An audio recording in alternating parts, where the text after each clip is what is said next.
If you strip away the trees and the modern paths, you're left with the bones of this place.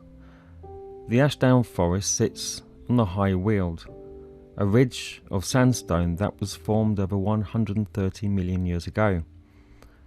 But the reason it looks like this, open, exposed and rugged, isn't just geology, it's human intervention.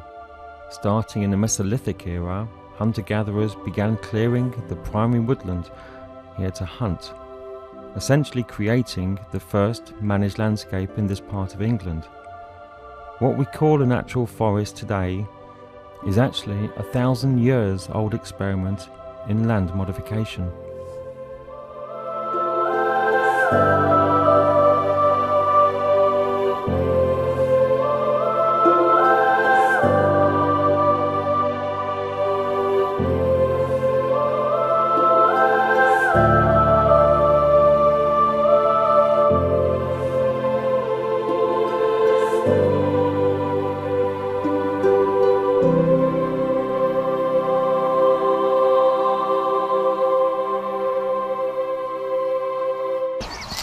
It was during the Second World War in the 1940s that the Canadian troops were here, and they were training and doing their preparations for the D-Day landings. They had mechanised vehicles on tracks just like this.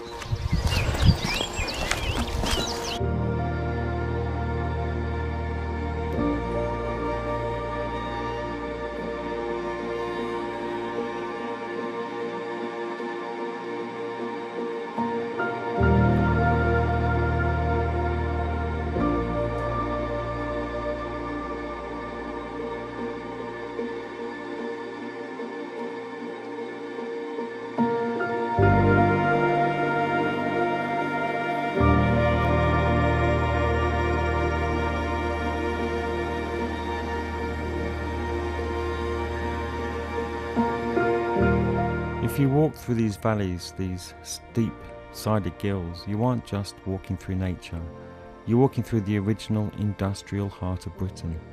The Romans identified this area as a massive source of iron, using the charcoal from these woods to fuel their bloomeries, primitive furnaces. They extracted iron on an industrial scale. The cannons that later armed the Tudor navy, many were forged from the iron beneath our feet.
By the medieval period, the forest took on its legal definition.